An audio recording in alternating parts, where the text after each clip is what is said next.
The Pit and the Pendulum.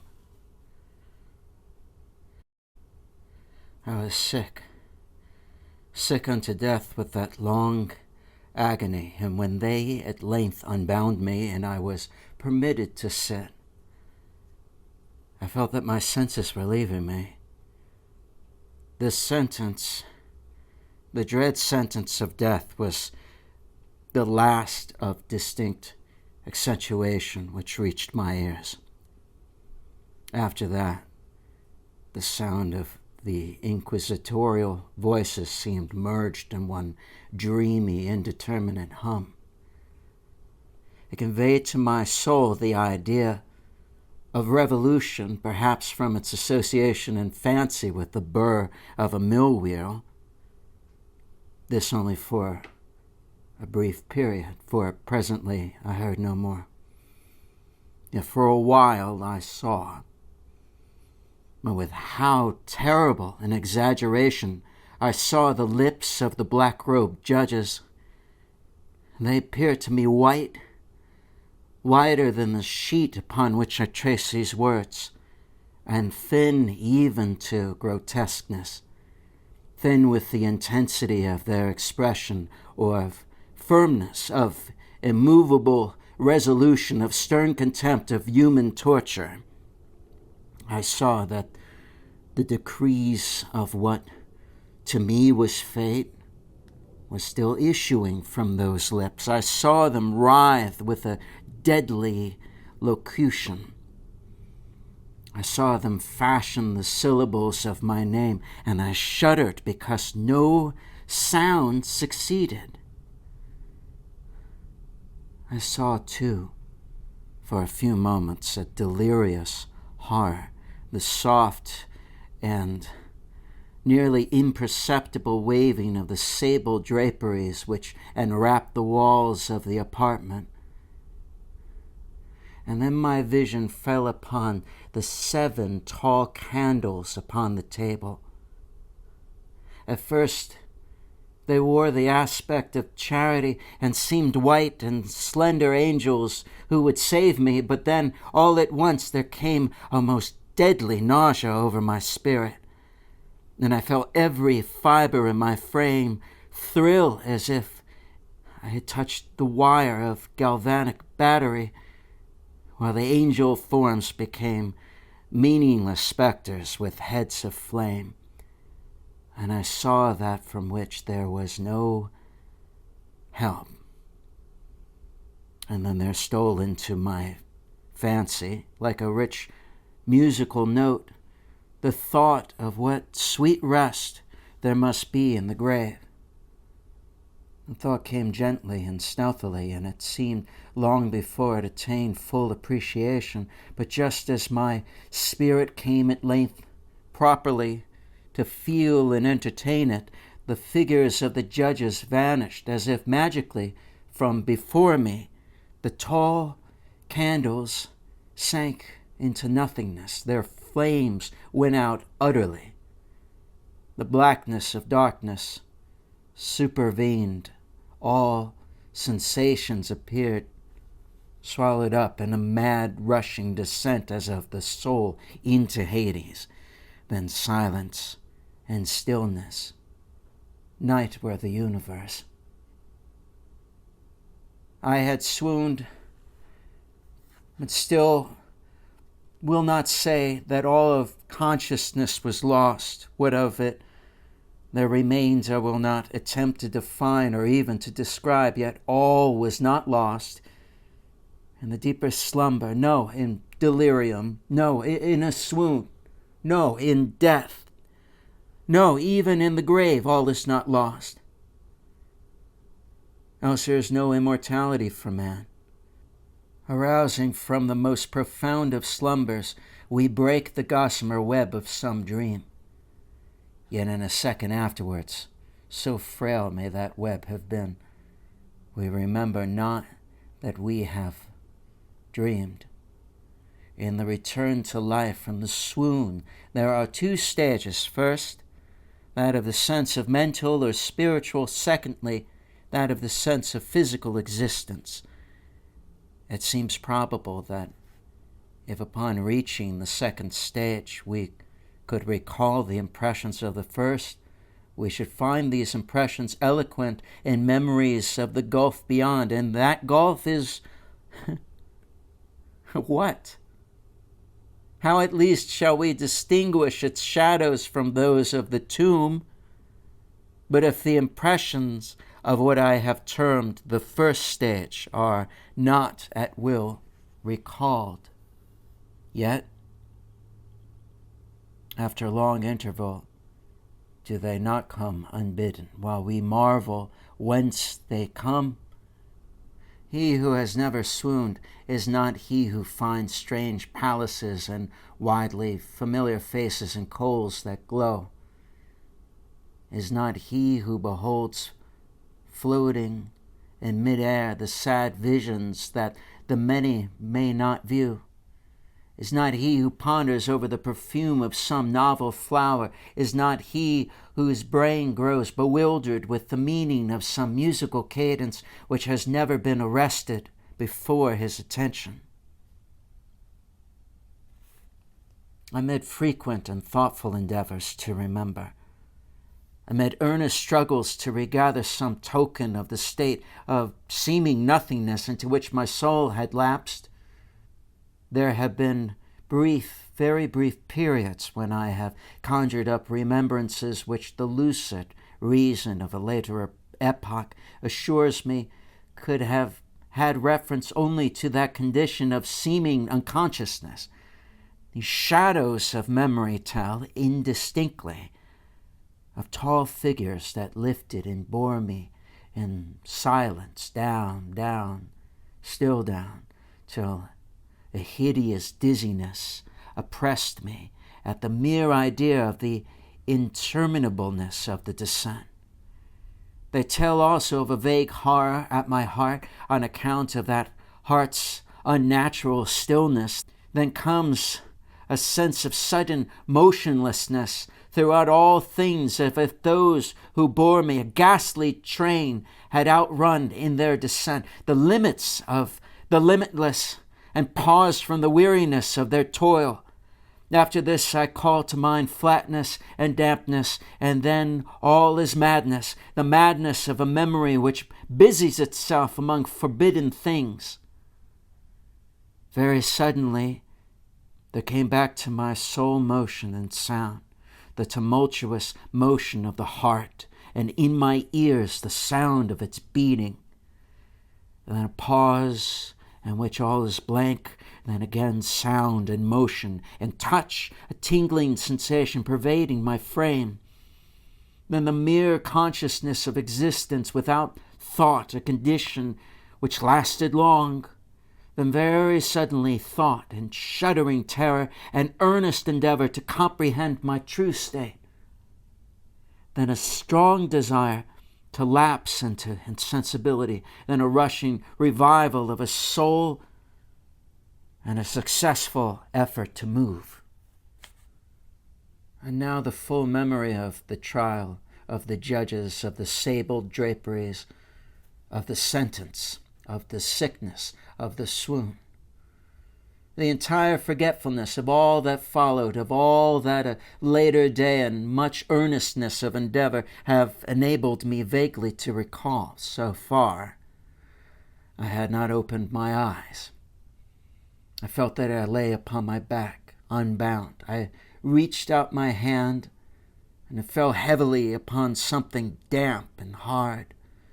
There I suffered it to remain for many minutes while I strove to imagine where and what I could be. I longed, yet dared not to employ my vision. I dreaded the first glance at the objects around me.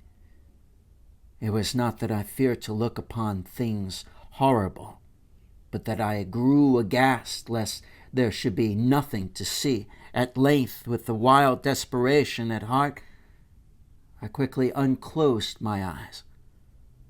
My worst thoughts, then, were confirmed. The blackness of eternal night encompassed me. I struggled for breath. The intensity of the darkness seemed to oppress and stifle me. The atmosphere was intolerably close. I still lay quietly and made effort to exercise my reason.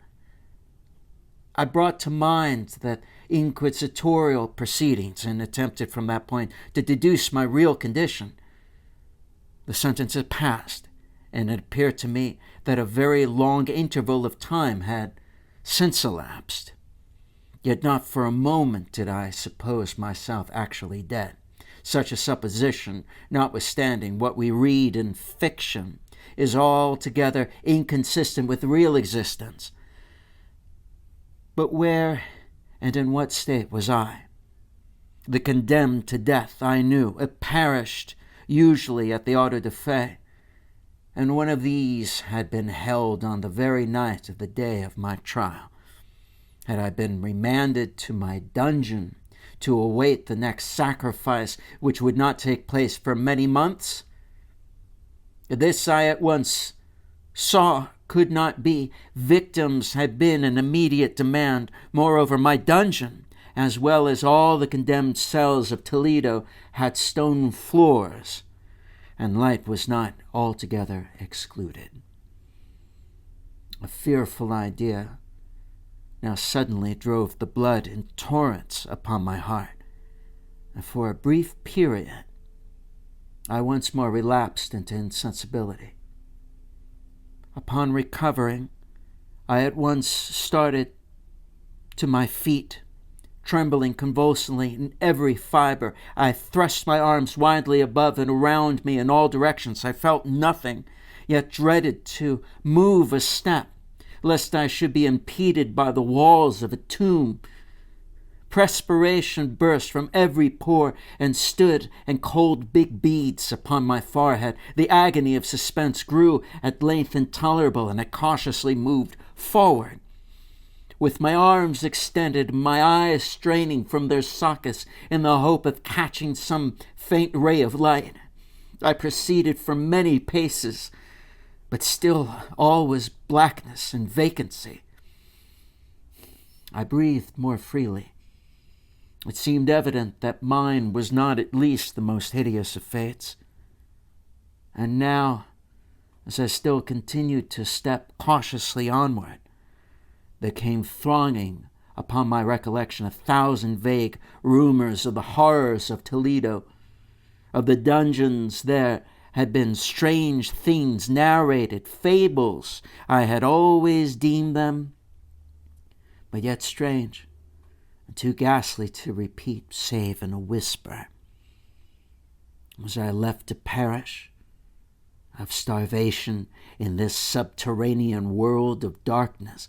Of what fate, perhaps even more fearful, awaited me? That the result would be death, and a death of more than customary bitterness. I knew too well the character of the judges to doubt. The mode and the hour were all that occupied or distracted me. My outstretched hands at length encountered some solid obstruction. It was a wall, seemingly of stone masonry, very smooth, slimy, and cold. I followed it up, stepping with all the careful distrust with which antique narratives had inspired me. The process, however, afforded me no means of ascertaining the dimensions of my dungeon, as might make it circuit and return to the point whence I set out, without being aware of the fact so perfectly uniform seemed the wall. I therefore sought the knife which had been in my pocket when led into the inquisitorial chamber, but it was gone. My clothes had been exchanged for a wrapper of coarse serge.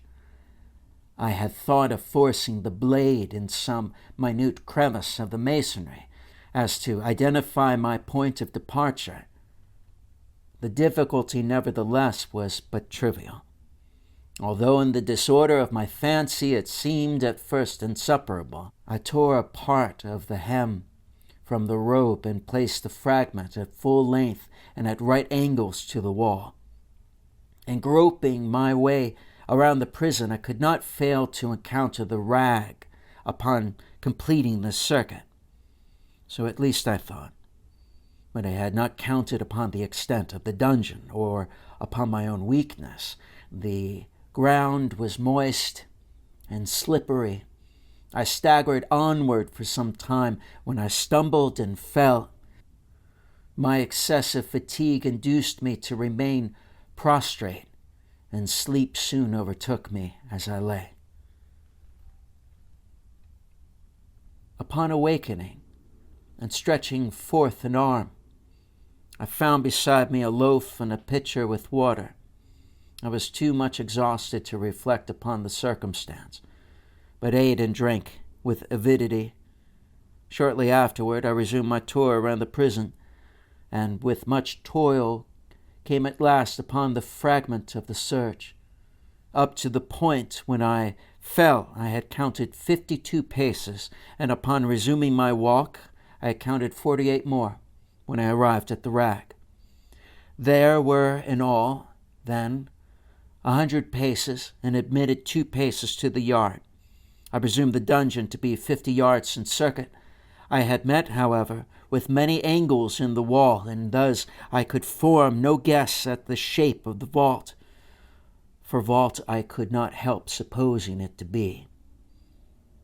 I had little object, certainly no hope in these researches, but a vague curiosity prompted me to continue them. Quitting the wall, I resolved to cross the area of the enclosure. At first I proceeded with extreme caution, for the floor, although seemingly of solid material, was treacherous with slime. At length, however, I took courage and did not hesitate to step firmly, endeavoring to cross in as direct a line as possible.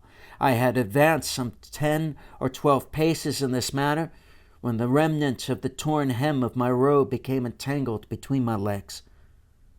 I stepped on it and fell violently on my face.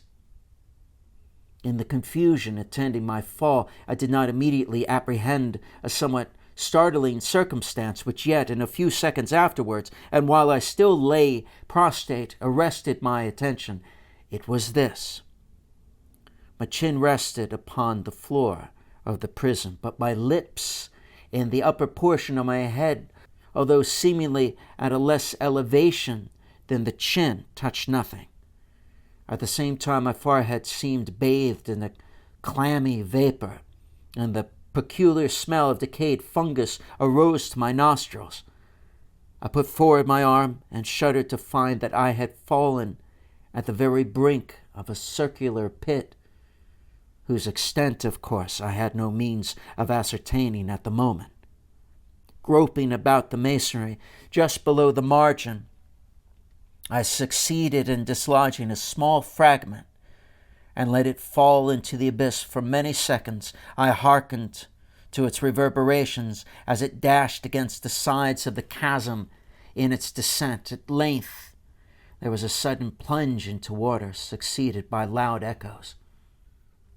At the same moment there came a sound resembling the quick opening and as rapid closing of a door overhead, while a faint gleam of light flashed suddenly through the gloom and as suddenly faded away.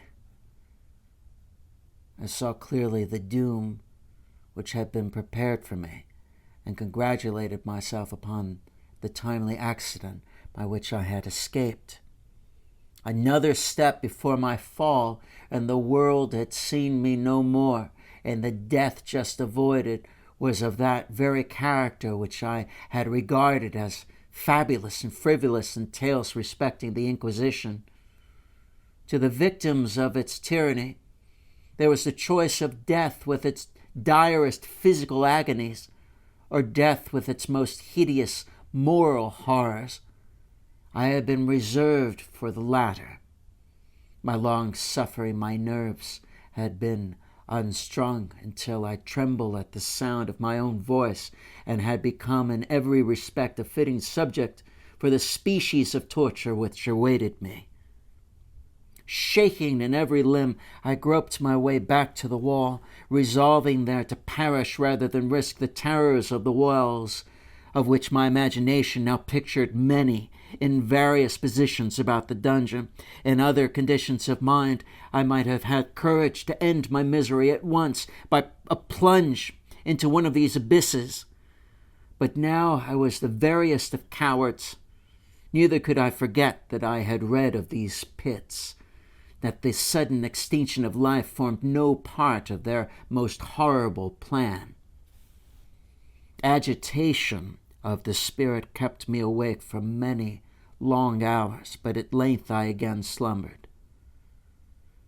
Upon arousing, I found by my side, as before, a loaf and a pitcher of water. A burning thirst consumed me, and I emptied the vessel at a draught. I must have been drugged, for scarcely had I drunk before I became irresistibly drowsy. A deep sleep fell upon me, a sleep like that of death. How long it lasted, of course, I know not, but when, once again, I unclosed my eyes, the objects around me were visible by a wild, sulphurous luster, the origin of which I could not at first determine. I was enabled to see the extent and aspect of the prison. In its size I had been greatly mistaken. The whole circuit of the walls did not exceed 25 yards. For some minutes the fact occasioned me a world of vain trouble, vain indeed, for what could be of less importance under the terrible circumstances which environed me than the mere dimensions of my dungeon? But my soul took a wild interest in trifles, and I busied myself in endeavors to account for the error I had committed in my measurement. The truth at length flashed upon me. In my first attempt at exploration, I had counted 52 paces up to the period when I fell. I must then have been within a pace or two of the fragment of serge. In fact, I had nearly performed the circuit of the vault. I then slept, and upon awakening, I must have returned upon my steps, thus supposing the circuit nearly double what it actually was. My confusion of mind prevented me from observing what I began my tour with the wall to the left and ended it with the wall to the right. I had been deceived, too, in respect to the shape of the enclosure. And feeling my way, I found many angles and thus deduced an idea of great irregularity, so potent is the effect of total darkness upon one arousing from lethargy or sleep. The angles were simply those of a few slight depressions or niches at odd intervals. The general shape of the prison was square. What I had taken for masonry seemed now to be iron or some other metal in huge plates whose sutures or joints occasioned the depression. The entire surface of this metallic enclosure was rudely daubed in all the hideous and repulsive devices to which the charnel superstition of the monks has given rise. The figures of fiends and aspects of menace, with skeleton forms and other more really fearful images, overspread and disfigured the walls. I observed that the outlines of these monstrosities were sufficiently distinct, but that the colors seemed faded and blurred, as if from the effects of a damp atmosphere. I now noticed the floor, too, which was of stone. In the center yawned the circular pit from whose jaws I had escaped, but I was the only one in the dungeon. All this I saw indistinctly and by much effort, for my personal condition had been greatly changed during slumber. I now lay upon my back, and at full length on a species of low framework of wood. To this I was securely bound by a long strap resembling a surcingle. I passed in many convolutions about my limbs and body, leaving at liberty only my head and my left arm to such an extent that I could, by dint of much exertion, supply myself with food from an earthen dish which lay by my side on the floor. I saw to my horror that the pitcher had been removed. I say to my horror, for I was consumed with intolerable thirst. This thirst, it appeared to be the design of my persecutors to stimulate, for the food in the dish was meat pungently seasoned. Looking upward, I surveyed the ceiling of my prison. It was some 30 or 40 feet overhead and constructed much as the side walls. And one of its panels, a very singular figure, riveted my whole attention.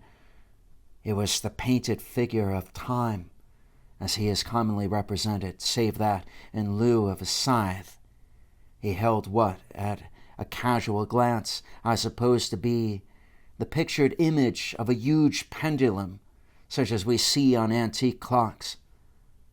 There was something, however, in the appearance of this machine which caused me to regard it more attentively. While I gazed directly upward at it, for its position was immediately over my own, I fancied that I saw it in motion. And an instant afterward, that fancy was confirmed. Its sweep was brief and, of course, slow. I watched it for some minutes, somewhat in fear, but more in wonder. Worried at length with observing its dull movement, I turned my eyes upon the other objects in the cell. A slight noise attracted my notice, and, looking to the floor, I saw several enormous rats traversing it. They had issued from the well, which lay just within view to my right. Even then, while I gazed, they came up in troops, hurriedly, with ravenous eyes, allured by the scent of the meat. For this it required much effort and attention to scare them away. It might have been half an hour, perhaps even an hour, for I could take but imperfect note of the time before I again cast my eyes upward. What I then saw confounded and amazed me. The sweep of the pendulum had increased in extent by nearly a yard. As a natural consequence, its velocity was also much greater. But what mainly disturbed me was the idea that had perceptibly descended. I now observed with what horror it is needless to say that its nether extremity was formed of a crescent of glittering steel about a foot in length from horn to horn, the horns upward, and the under edge evidently as keen as that of a razor. It was appended to a weighty rod of brass, and the whole hissed as it swung through the air. I could no longer doubt the doom prepared for me by monkish ingenuity and torture.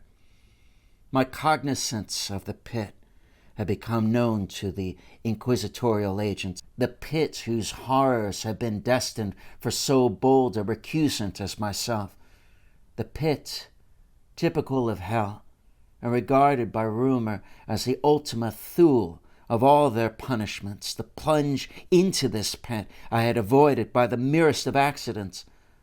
I knew that surprise or entrapment into torment formed an important portion of all the grotesquerie of these dungeon deaths. Having failed to fall, it was no part of the demon plan to hurl me into the abyss, and thus, there being no alternative, a different and a milder destruction awaited me. Milder.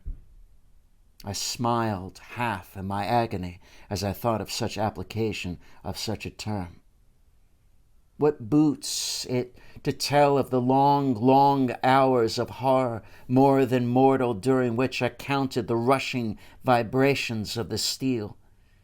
Inch by inch, line by line, with a descent only appreciable at intervals that seemed ages, down and still down it came. Days passed, and might have been that many days passed ere it swept so closely over me as to fan me with its acrid breath. The odor of the sharp steel forced into my nostrils. I prayed.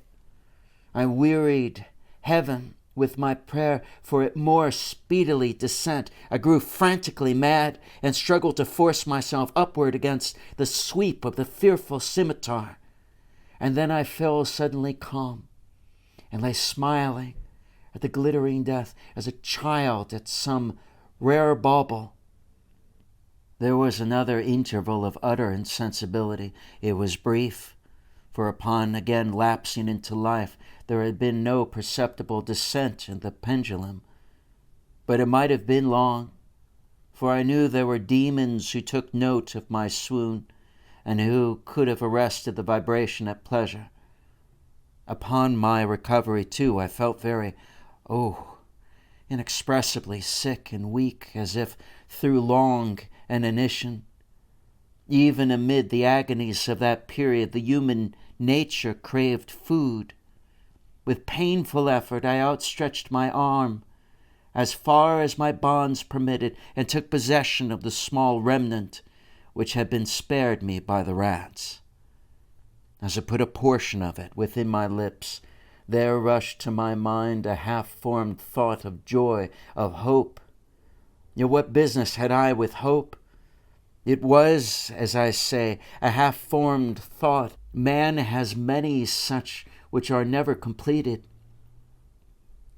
I felt that it was of joy, of hope, but felt also that it had perished in its formation. In vain I struggled to perfect, to regain it. Long suffering had nearly annihilated all my ordinary powers of mind.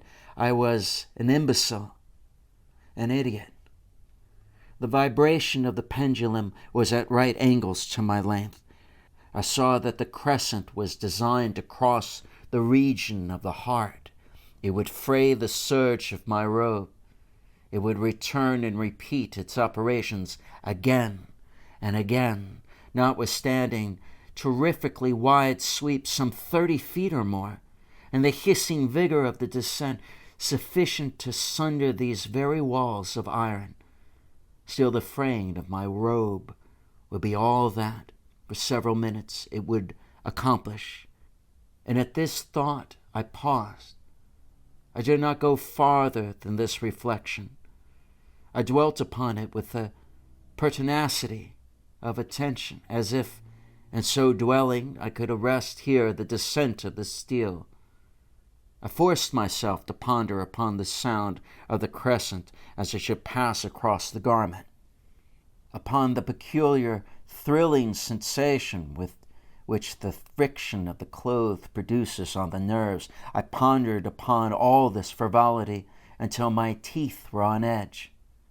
Down, steadily down it crept. I took a frenzied pleasure in contrasting it downward with its lateral velocity, to the right, to the left, far and wide, with the shriek of a damned spirit, to my heart with the stealthy pace of the tiger. I alternately laughed and howled as the one or the other idea grew predominant. Down, certainly, relentlessly down. It vibrated within 3 inches of my bosom. I struggled violently, furiously, to free my left arm. This was free only from the elbow to the hand. I could reach the latter from the platter beside me to my mouth with great effort, but no farther. Could I have broken the fastenings above the elbow? I could have seized and attempted to arrest the pendulum. I might as well have attempted to arrest an avalanche. Down, still unceasingly, still inevitably down. I gasped and struggled at each vibration. I shrunk convulsively at every sweep. My eyes followed it outward or upward whirls with the eagerness of the most unmeaning despair. They closed themselves spasmodically at the descent, although death would have been a relief. Oh, how unspeakable! Still I quivered in every nerve to think how slight a sinking of the machinery would precipitate that keen glistening axe upon my bosom. It was hope that prompted the nerve to quiver, the frame to shrink. It was hope, the hope that triumphs on the rack, that whispers to the death condemned even in the dungeons of the Inquisition.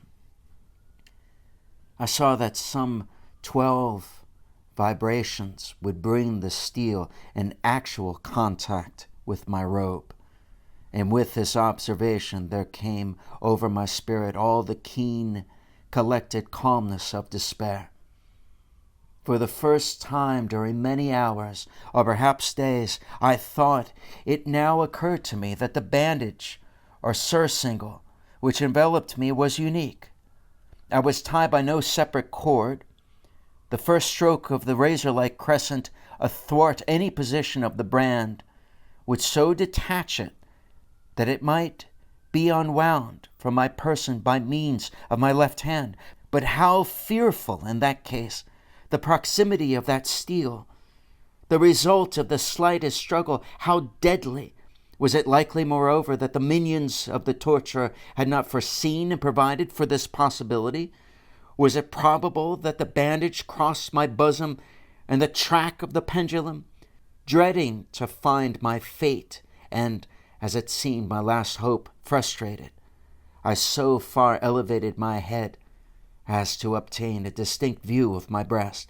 The surcingle enveloped my limbs and body close in all directions, save in the path of the destroying crescent.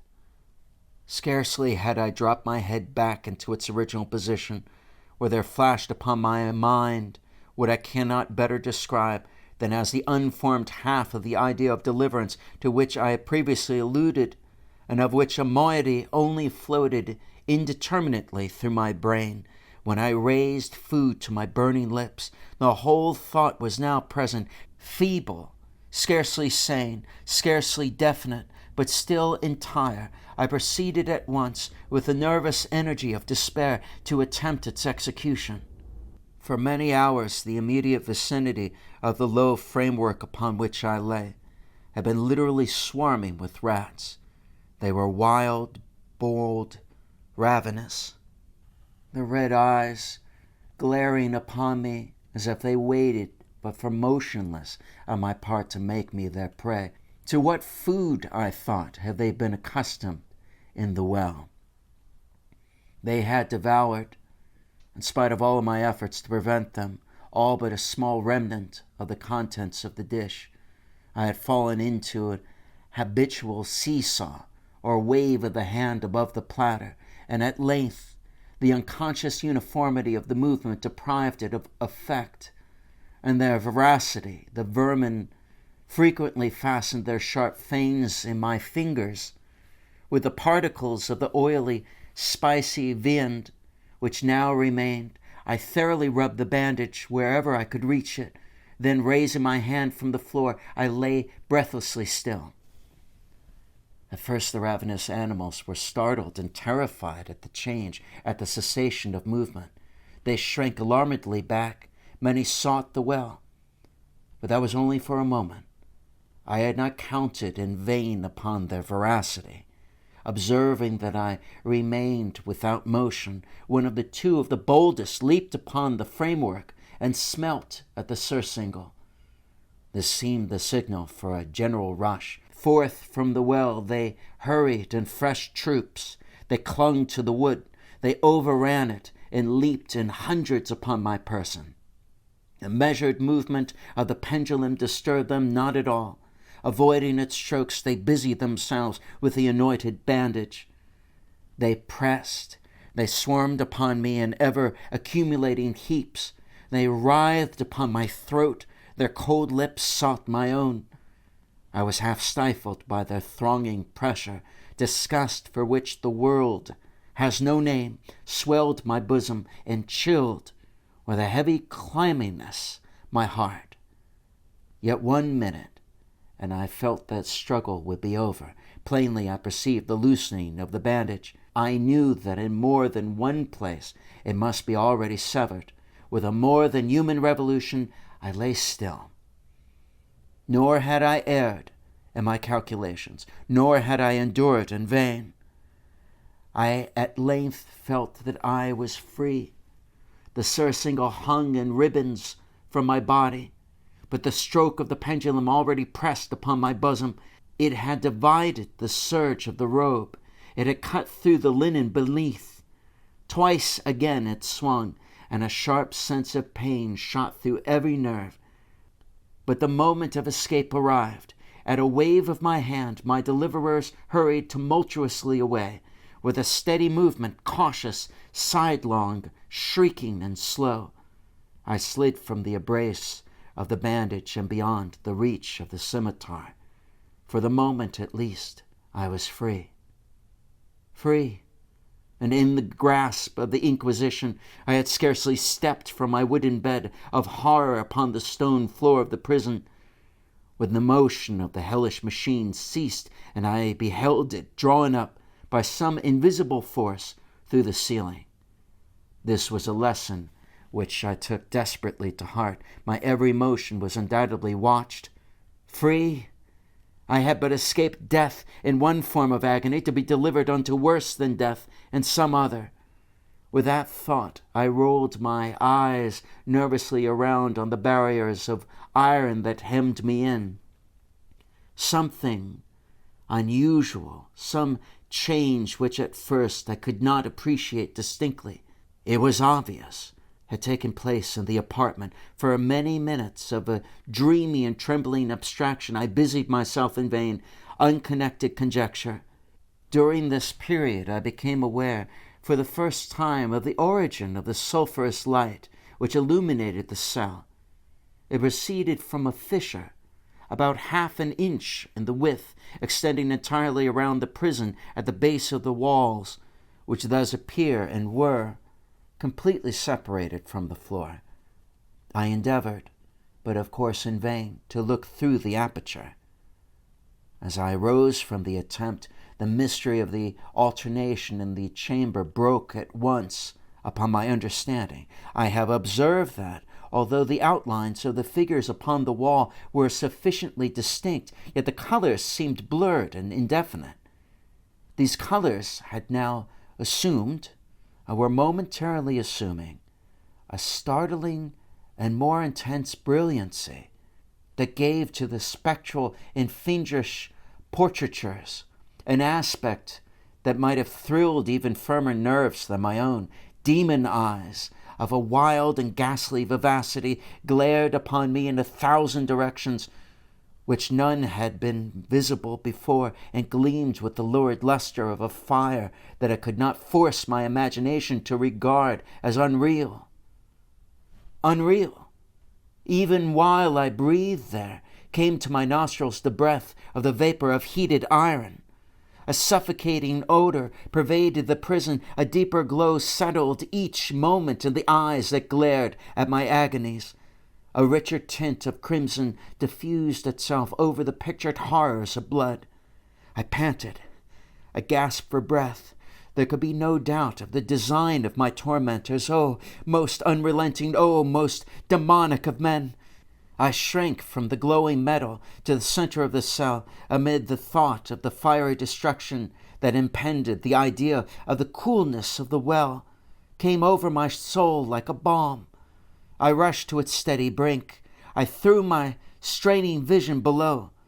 The glare from the enkindled roof illumined its inmost recesses. Yet for a wild moment did my spirit refuse to comprehend the meaning of what I saw. At length it wrestled its way into my soul. It burned itself in upon my shuddering reason. Oh, for a voice to speak! Oh, horror! Oh, any horror but this! With a shriek I rushed for the margin and buried my face in my hands, weeping bitterly. The heat rapidly increased, and once again I looked up, shuddering as with a fit of the ague. There had been a second change in the cell, and now the change was obviously in the form. As before, it was in vain that I at first endeavored to appreciate or understand what was taking place. But not long was I left in doubt. The inquisitorial vengeance had been hurried by my twofold escape, and there was to be no more dallying with the king of terrors. The room had been square. I saw that 2 of its iron angles were now acute, 2 consequently obtuse. The fearful difference quickly increased with a low rumbling of moaning sound. In an instant the apartment had shifted its form into that of a lozenge. But the alternation stopped not there. I neither hoped nor desired it to stop. I could have clasped the red walls to my bosom as a garment of eternal peace. Death, I said, any death but that of the pit. Fool! Might I have not known that the pit, it was the object of the burning iron to urge me? Could I resist its glow? Or if even that, could I withstand its pressure? And now, flatter and flatter, grew the lozenge with a rapidity that left me no time for contemplation. Its center, of course, its greatest width, came just over the yawning gulf. I shrank back, but the closing walls pressed me resistantly onward. At length, from my seared and writhing body, there was no longer an inch of foothold on the firm floor of the prison. I struggled no more, but the agony of my soul found vent in one loud, long, and final scream of despair. I felt that I tottered upon the brink. I averted my eyes. There was a discordant hum of human voices. There was a loud blast as of many trumpets. There was a harsh grating as of 1,000 thunders. The fiery walls rushed back. An outstretched arm caught my own as I fell fainting into the abyss. It was that of General Lasalle. The French army had entered Toledo. The Inquisition was in the hands of its enemies.